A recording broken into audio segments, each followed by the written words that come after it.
जय माँ बाबा। ग्रहों की माया में आपका स्वागत है। समुद्र में डूब जाएगा जगन्नाथ मंदिर पुरी धाम हमारा। क्या जगन्नाथपुरी के तहखाने में वाकई में छुपा हुआ है कोई गुप्त धन, अपार खजाना? कैसे 144 सालों तक रेत में दबा रहा जगन्नाथ मंदिर? जगन्नाथ मंदिर से मिल रहे हैं कलयुग के अंत के संकेत। तो चलिए शुरू करते हैं कि जगन्नाथ मंदिर समुद्र में डूब जाएगा और इसके जो तहखाने में है इसमें काफ़ी अपार खजाना छुपा हुआ है। और इसका जो इतिहास है वो मतलब ये 144 सालों तक रेत में दबा रहा जगन्नाथ मंदिर, और इसीलिए इसमें से जो है कुछ संकेत ऐसे मिल रहे हैं जैसे ही कलयुग आएगा जगन्नाथ मंदिर अपने आप समुद्र में समा जाएगा, जिसे सरकार ने हमसे छुपाया है। कालखंड को 4 भागों में विभाजित किया गया है, बांटा गया। सतयुग, त्रेता युग, द्वापर युग और कलयुग।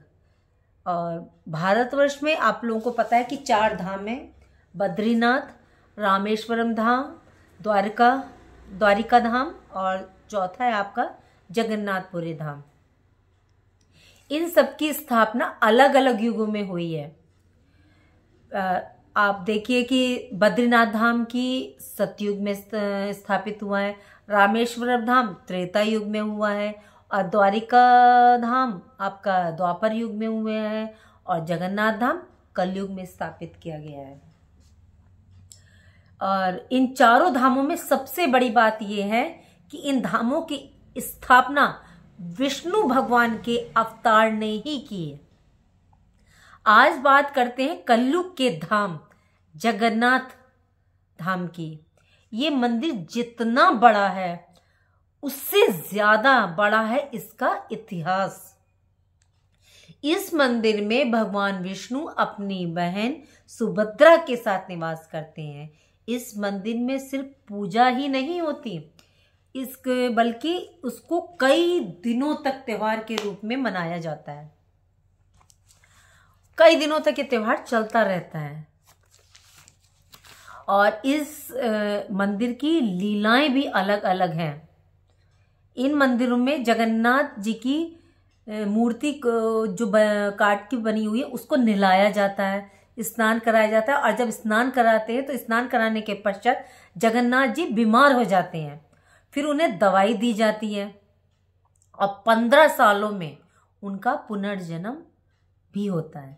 जब जगन्नाथ जी बोर हो जाते हैं तो भ्रमण के लिए निकलते हैं, अपने भक्तों से मिलने के लिए निकलते हैं और अपनी मौसी के घर वे 7 दिन तक के लिए जाते हैं। यदि आप हैरान नहीं हुए हैं तो मैं आपको बताती हूँ कि जगन्नाथ जी मंदिर में अपनी लीला से घटित घटनाओं से अपने भक्तों को भविष्य में होने वाली आपदा और महामारी के बारे में संकेत भी देते हैं। ये चमत्कारिक मंदिर है।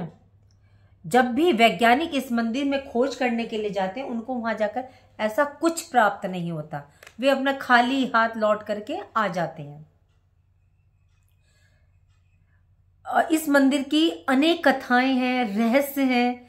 जब मुगलों के समय में अंग्रेजों ने जब मंदिर को तोड़ फोड़ दिया था तो आप ये समझ लीजिए कि जगन्नाथ जी को छुपा दिया जाता था। मुगलों के समय जब अंग्रेज मंदिरों को तोड़ते थे तो जगन्नाथ जी को कहीं ना कहीं उनको छुपा दिया जाता था, कभी कुएं में, कभी गुफा में। 17 बार आक्रमण हुए थे इस मंदिर पर, इसलिए गैर हिंदुओं का प्रवेश इसमें वर्जित है। जगन्नाथ मंदिर को धरती का 8वां वैकुंठ कहा गया है। जो भक्त सच्चे दिल से जगन्नाथ जी की पूजा करते हैं वो जन्म मरण के बंधन से छूट जाते हैं, चाहे वे कर्म कैसे भी करें। और आप लोग कमेंट में ओम नमो भगवते वासुदेवाय भी लिखते रहिए, हरि ओम भी लिखिए, जय जगन्नाथ जी लिखिए, कमेंट भी करते रहिए। इसमें सिंह द्वार जो है वो सबसे रहस्यमय है। यहाँ 22 सीढ़ी, जो सबसे खास सीढ़ी है वो तीसरे नंबर की है, वो साक्षात यमशिला। जब यमराज जी को ये पता चला कि जो भी यहाँ पर आएगा वो जन्म मरण के बंधन से छूट जाएगा, तो वो बहुत चिंतित हुए और वे पुरी जाकर जगन्नाथ जी और लक्ष्मी जी को ये बात बताना चाहते थे कि ऐसा क्यों। तो माता लक्ष्मी जी यमराज जी को के आने का वो समझ जाती कि क्यों आए हैं, तो माता लक्ष्मी उनको वापस जाने के लिए कहती हैं, क्योंकि जगन्नाथ जी ने मनुष्य को जन्म मरण के बंधन से छुड़वाने के लिए पुरी को चुना था।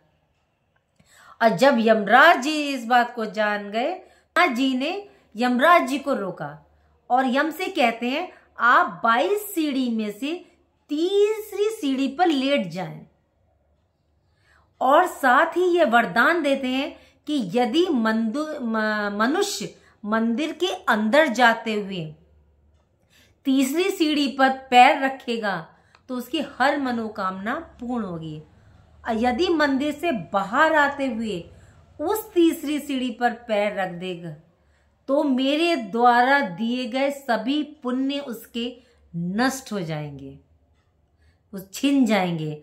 अर्थात जो रथ पर बैठे हुए जगन्नाथ जी के दर्शन करता है उसका पुनर्जन्म नहीं होता, मतलब वो जन्म मरण के बंधन से छूट जाता है। तो जब वो जो लौटते हुए पैर रखेगा उसके सारे पुण्य नष्ट हो जाएंगे। इस सृष्टि को बनाने और चलाने और विनाश की जिम्मेदारी बटी हुई है।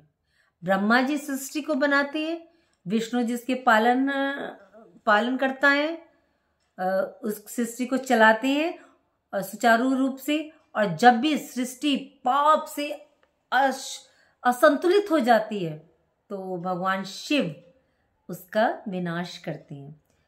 जब दुनिया की शुरुआत हुई सब भगवान धरती पर ही निवास करते थे, सब यहीं ही रहते थे, कहीं नहीं थे, धरती पर ही स्वर्ग था। लेकिन भगवान विष्णु बद्रीनाथ में स्नान करते थे, द्वारिका में कपड़े पहनते थे, अपने कपड़े बदलते थे, जगन्नाथपुरी में वह भोजन करते थे और रामेश्वरम में वह विश्राम करते थे।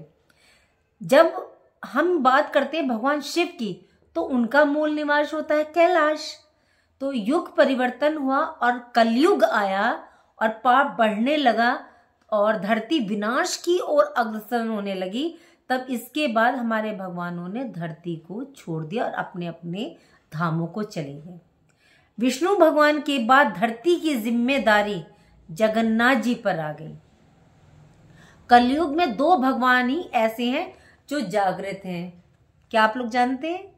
पहले हैं हमारे हनुमान जी, पहले बल बुद्धि विद्या सब शक्तिशाली श्री हनुमान जी, और दूसरे हैं नाथों के नाथ जगन्नाथ जी। उड़ीसा से वे हम पर नजर बनाए हैं। जब आप भगवान विष्णु और जगन्नाथ जी की मूर्ति देखेंगे तो पाएंगे कि जगन्नाथ जी की मूर्ति अधूरी है। भगवान जगन्नाथ जी भी धरती को छोड़ देंगे जब कल्कि अवतार होगा, और कल्कि जी भी भगवान जगन्नाथ जी के मंदिर में जाएंगे। अब क्यों जाएंगे, चलिए आगे जानते हैं कि वो क्यों जाएंगे। भारत में ऐसा कोई भी मंदिर नहीं है जो अपने आप में अपने आप में एक रहस्य में ना हो, उसमें कोई भी रहस्य ना छुपा हुआ हो। भारतवर्ष के ये पौराणिक मंदिर, जगन्नाथ जी का मंदिर काफी अलौकिक है। 800 साल पुराने इस मंदिर में कई रहस्य छुपे हुए हैं। आप भी जानना चाहेंगे? चलिए जानते हैं। भगवान श्री कृष्ण जी का हृदय आज भी जीवित है। भगवान श्री कृष्ण 16 कलाओं से युक्त इस युग के मूल अवतार माने गए हैं। जब श्री कृष्ण ने अपनी देह को त्याग दिया था तो कहा जाता है कि जब श्री कृष्ण जी का अंतिम संस्कार किया गया तो उनकी पूरी देह पंच तत्व में विलीन हो गई थी, लेकिन उनका हृदय वैसा का वैसे ही रह गया था और वो धड़क रहा था। अग्नि देह में उनका हृदय नष्ट नहीं हुआ था। कहा जाता है कि श्री कृष्ण जी की मृत्यु के बाद जरासवर नामक एक आदिवासी शिकारी ने उनके शरीर का अंतिम संस्कार किया था। परंपरा के अनुसार पिंड को जल में प्रवाह कर दिया गया और जल में शुद्धि के कारण उस पिंड ने लठ का रूप ले लिया था और भगवान जगन्नाथ जी के भक्त राजा इंद्रधुम को ये लठ मिला। राजा ने इस लठ को विश्वकर्मा के द्वारा भगवान जगन्नाथ जी की मूर्ति के अंदर स्थापित करा लिया।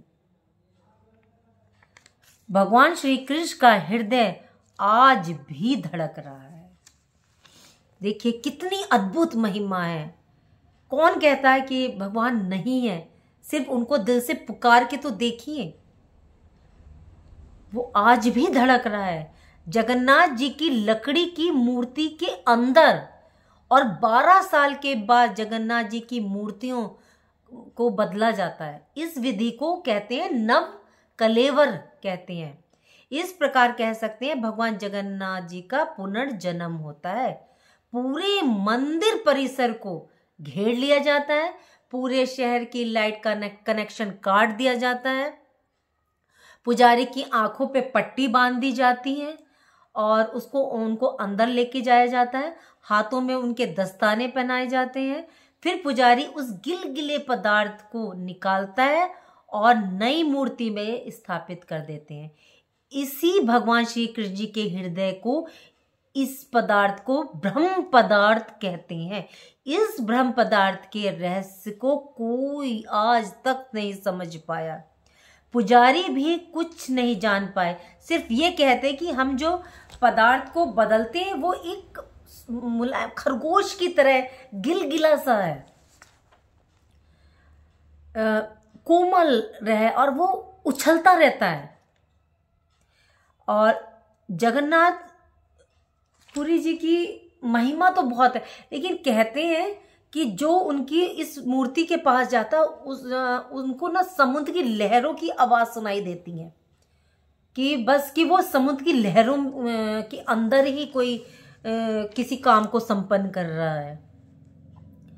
जगन्नाथपुरी के मंदिर, जगन्नाथपुरी जी का जो मंदिर है वो समुद्र में समा जाएगा। कब? जब कल्कि अवतार लेंगे। जगन्नाथ जी की मूर्तियों को छतियावट में शिफ्ट कर दिया जाएगा। छतियावट एक जगह है, वहां पर शिफ्ट कर दिया जाएगा। कल्कि अवतार इस ब्रह्म पदार्थ की शक्तियों को अपने अंदर समाहित कर लेंगे और ब्रह्म पदार्थ का धड़कना उसी टाइम बंद हो जाएगा जब कल्कि अवतार इसको अपने अंदर समाहित कर लेंगे। आप जानते हैं कि जगन्नाथ मंदिर के रहस्यों को जान लेते हैं। पुरी में निकलने वाली यात्रा उड़ीसा में 500 सालों से निकल रही है। इसके बारे में स्कंद पुराण, नारद पुराण, ब्रह्म पुराण, पद्म पुराण में सब में इसका वर्णन किया गया है। देखिए कितनी अलौकिक महिमा है। श्री कृष्ण जी के साथ साथ यहाँ वीर बलभद्र और बहन सुभद्रा रथ पर सवार होती हैं। मान्यता है कि इस रथ को खींचने वालों को मोक्ष की प्राप्ति होती है। यह यात्रा 9 दिन तक चलती है। इस रथ पर सवार होकर जगन्नाथ जी पूरे नगर का, मंदिर के चारों तरफ नगर का भ्रमण करते हैं। उसके बाद वे अपनी मौसी के पास गुंडीसा मंदिर पहुंचते हैं। जब भी यह रथ यात्रा निकलती है कि ऐसा कभी नहीं हुआ कि इस दिन वर्षा ना हुई हो। इस पर बड़े बड़े बुद्धिजीवियों ने बहुत मतलब कि सर्च करा होकर, लेकिन आज तक वो इस रहस्य को नहीं जान पाए और वो फेल हो गए। ये यात्रा जब एक मजार के सामने आती है तो कहते हैं कि वहां पर रथ रुक जाता है जगन्नाथ जी का। ये मान्यता है कि जब मुगलों का शासन था और उनकी सेना में एक व्यक्ति था, साल्विक नाम का युवक था। साल्विक की माता तो हिंदू थी और उसके पिता जो है वो मुस्लिम थे। तो साल्विक के माथे पर युद्ध के दौरान एक निशान रह गया, मतलब कि निशान था, चोट थी, वो मतलब हमेशा उसमें से ब्लड सा निकलता रहता था, इसलिए उसको सेना से निकाल दिया गया था। उसकी माता ने जब अपने पुत्र को परेशान देखा, कष्ट में देखा, तो उसको जगन्नाथ मंदिर जाने के लिए कहा। साल्विक भगवान जगन्नाथ जी की पूजा अपने घर पर ही करने लगा। अपने मुस्लिम भक्त की भक्ति देखकर भगवान जगन्नाथ ने उसको स्वप्न में दर्शन दिए, और जिस दिन उसको स्वप्न में दर्शन दिए थे तो वो जब सुबह को उठा तो उसकी माथे पर जो वो चोट का निशान था वो खत्म हो गया था, चला गया था मतलब। तो ये चीज देखकर, इसे देखकर साल्विक भगवान जगन्नाथ जी के मंदिर में जाना चाहता था और वो वहां पर पहुंच गया। वहां उसको मुस्लिम होने के कारण मंदिर में प्रवेश नहीं मिला, मतलब उसको करने ही नहीं दिया प्रवेश। साल्विक ने कहा यदि वे भगवान का सच्चा भक्त है तो जगन्नाथ जी उसको दर्शन देने अवश्य आएंगे। वह जब तक जीवित रहा भगवान ने उसको दर्शन नहीं दिए और वो अपनी भक्ति में साल्विक लगा रहा और उसको जगन्नाथ जी के दर्शन नहीं हो पाए।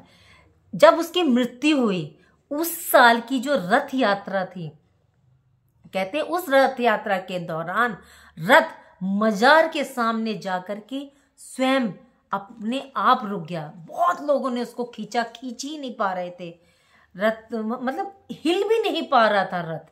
तभी किसी ने बताया कि ये यहाँ परम भक्त साल्विक के बारे में बताया।